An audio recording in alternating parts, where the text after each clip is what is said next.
মানুষ এদিকে আশেপাশে তো হাওর ছাড়া মানুষ নাই না, আল্লাহকেও জানে, যে মানার এও জানে, হ্যাঁ হ্যাঁ যে মানার এও জানে। যে বানায় সে জানে, সে আপনি জানে। জানেন না।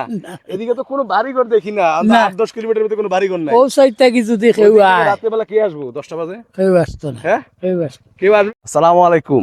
সিলেটের বিভিন্ন বিচিত্র জিনিসগুলোর মধ্যে আমি যদি কয়েকটা জিনিস দেখিয়েছি আপনাদেরকে, এর মধ্যে দেখেন এদিকে কিন্তু কোনো বাড়িঘর নেই, কোনো বাড়িঘর কোনো কিছু, একটু দূরে থাকো, কোনো বাড়িঘর কোনো কিছু নেই। এবং এইখানে দেখেন, এখানেও কিন্তু কোনো বাড়িঘর নেই। এদিকে দেখেন কোনো বাড়িঘর নেই, এইখানেও কোনো বাড়িঘর নেই, কোনো বাড়িঘর কিন্তু নেই। এখানে দূরে থাকো, এখানে কিন্তু কোনো বাড়িঘর নেই, বাড়িঘরের লেশ মাত্র চিহ্ন মাত্র নেই।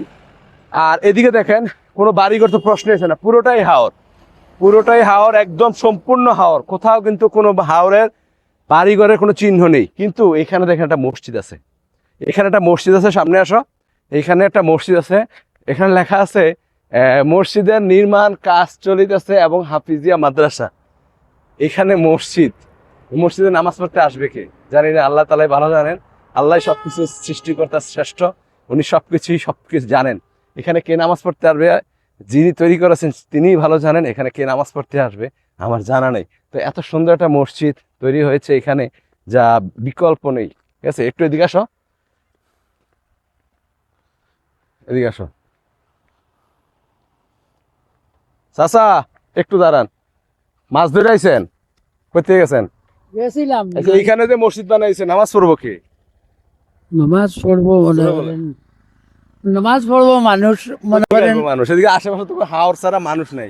না, আল্লাহকেও জানে, যে মানার এও জানে, হ্যাঁ হ্যাঁ যে মানার এও জানে। যে বানায় সে জানে, সে আপনি জানে। জানেন না।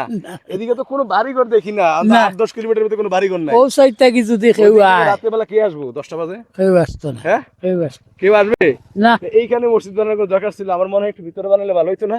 ভালো হইতো তো, হ্যাঁ ভালো হইতো, ভিতরে এলাকার ভিতরে বানালে ভালো হইতো না? ভালো হইতো, ভালো হইতো। রাস্তার এই পাশে কোনো, এদিকে তো মিনিমাম 20 কিলোমিটার কোনো বাড়িঘর নাই। না হ্যাঁ না 20 কিলোমিটার হাওরের মধ্যে কোনো বাড়িঘর নাই। না না হ্যাঁ তো যে বানাইছে হেই জানে কে আইবো নামাজ পড়তে, নাকি হ্যাঁ, হ্যাঁ। আপনি জানেন না? না বাবা, তো এরকম বিচিত্র অনেক সুন্দর সুন্দর দৃশ্য সিলেটে আছে। উনি গ্রামের লোকের কোনো পরামর্শ নেয় নাই? না না না হ্যাঁ আপনাদের কোনো পরামর্শ নেয় নাই? না না কারো পরামর্শ ছাড়াই মসজিদ বানাইছে। সিলেটে মানুষের অনেক টাকা, কারো পরামর্শ কেউ নিতে চায় না। তো যাই হোক, তার চিন্তা থেকে অন্তত কত টাকা খরচ হবে? অন্তত 1 কোটি টাকা খরচ হইব, 1 কোটি টাকা খরচ হবে। খরচ হইব। ওই যে আসছে অন্তত 50-60 লাখ। ও দেখেন না, আর একতলা উপরে উঠে বিয়া। হাওরের ভিতরে মাটি ফুরে কাজটা করছে।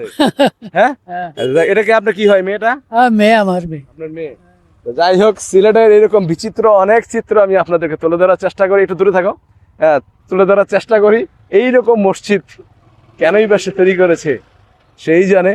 অবশ্যই মসজিদ যেহেতু তৈরি করেছে, অবশ্যই আল্লাহ রসিলাই তৈরি হয়েছে, আল্লাহই চাইছেন, চাওয়ার পরেই আল্লাহ ইচ্ছা ছিল, আল্লাহ জায়গা নির্ধারণ করেছে। কারণ আল্লাহর কথা ছাড়া একটা পাতাও লড়ে না।